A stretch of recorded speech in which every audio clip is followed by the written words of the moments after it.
Korming, tegur PAS, fitnah, hipokrasi, dan keharmonian kaum. Siapa sebenarnya yang bermain politik agama?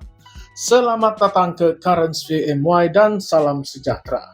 Hari ini kita akan kupas satu isu panas yang melibatkan Menteri Perumahan dan Kerajaan Tempatan, Korming, dan Parti PAS. Mendakwa PAS menyebarkan fitnah, merosakkan keharmonian kaum, dan menggunakan agama untuk kepentingan politik. Adakah dakwaan ini benar atau hanya retorik politik semata-mata? Mari kita teliti setiap fakta dan pertikaian dengan lebih mendalam. Isu ini bermula apabila Menteri Perumahan dan Kerajaan Tempatan, Korming, dalam satu kenyataan media menasihatkan PAS agar bertaubat dan berhenti menyebarkan fitnah yang dikatakan merosakkan keharmonian antara kaum di Malaysia. Kenyataan tegas ini hadir selepas menerima permohonan maaf rasmi dan bayaran guaman sebanyak RM5.000 daripada Pesuruh Jaya PAS Perak, Razman Zakaria. Isu ini berpuncak daripada tuduhan yang mengaitkan dengan insiden kibaran bendera China di Teluk Intan pada Oktober lalu.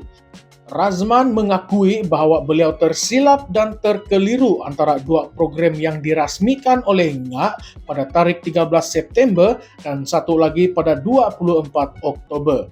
Tuduhan itu kemudiannya terbukti tidak berasas dan Razman memohon maaf secara terbuka.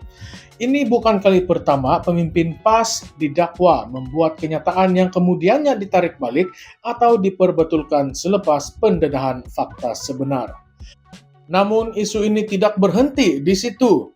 Naib Ketua Pemuda PAS, Muhammad Hanif Jamaluddin, turut menambah kontroversi apabila mempersoalkan sebuah video tular yang memaparkan acara nyanyian lagu Krismas di kementerian yang diterajui Hanif mempersoalkan kehadiran individu beragama Islam dalam acara tersebut dengan mendakwa bahwa adalah haram bagi umat Islam untuk terlibat dalam acara keagamaan yang bertentangan dengan akidah. Ini mencetuskan perdebatan hangat di media sosial dengan pelbagai pihak memberikan pandangan yang berbeza. Ada yang bersetuju dengan pandangan Hanif, manakala ada yang menyatakan bahwa acara tersebut hanyalah sebuah simbolik untuk menghormati kepelbagaian kaum dan agama di Malaysia. Korming kemudiannya tampil memberi penjelasan. Menurut beliau, video yang tular itu merakam acara yang melibatkan kaki tangan kementerian yang majoritinya berasal dari Sabah dan Sarawak, termasuk dari etnik Kadazan dan Dayak. Beliau menekankan bahwa acara tersebut bukanlah satu upacara keagamaan, tetapi lebih kepada sebuah sambutan untuk meraihkan kepelbagaian budaya. Turut mengingatkan bahwa kementeriannya sentiasa meraihkan semua perayaan utama di Malaysia, termasuk Aidilfitri, Deepavali, Christmas, dan Tahun Baru Cina. Menurutnya, prinsip menghormati kepelbagaian dan meraihkan perbezaan adalah tunjang utama kepada pentadbiran kerajaan Madani di bawah pimpinan Perdana Menteri Datuk Seri Anwar Ibrahim. Namun dalam penjelasan itu, turut melontarkan satu dakwaan yang lebih tajam. Beliau mendakwa wujudnya sikap hipokrit dalam kalangan pemimpin PAS. Menurut parti itu dilihat mengucapkan selamat menyambut Krismas kepada penganut Kristian di media sosial, tetapi pada masa yang sama cuba menyekat sambutan perayaan itu di tempat lain.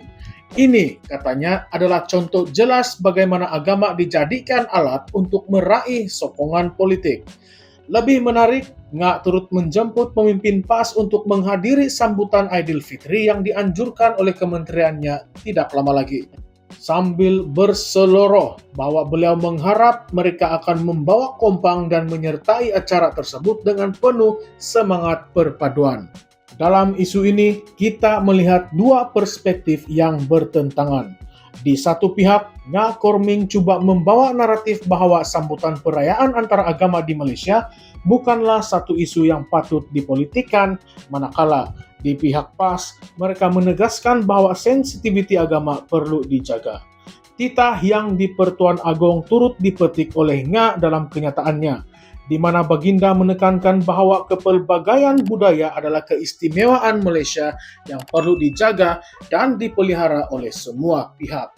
Namun persoalan yang lebih besar di sini ialah siapa sebenarnya yang bermain politik dengan isu agama. Adakah PAS benar-benar menggunakan agama untuk meraih sokongan politik, atau adakah kenyataannya ini hanya strategi untuk menyerang kredibiliti parti pembangkang? Jika kita melihat kepada sejarah politik Malaysia, isu agama dan kaum seringkali menjadi alat untuk meraih sokongan, terutamanya ketika pilihan raya semakin hampir. Setiap kenyataan yang dibuat oleh pemimpin politik akan dipecahkan kepada dua naratif berbeza di media sosial, dengan penyokong masing-masing memberikan tafsiran yang memihak kepada pihak mereka sendiri.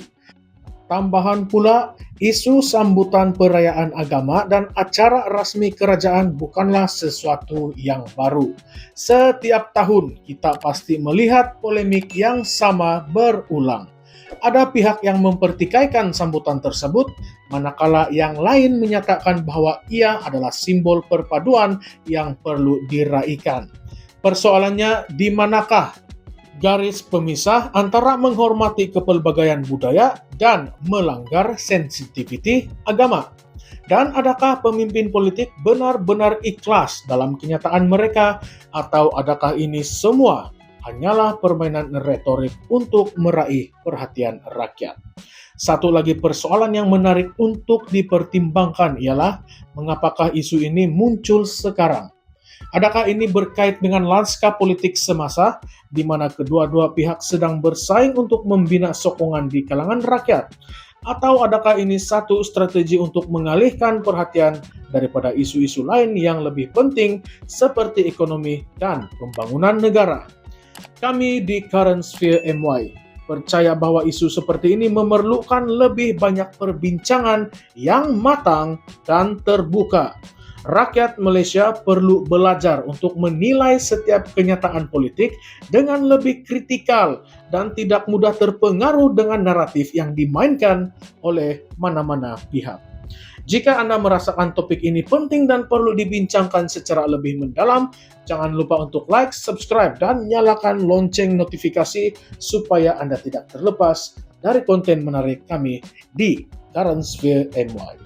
Terima kasih karena menonton dan kita jumpa lagi dalam video yang seterusnya.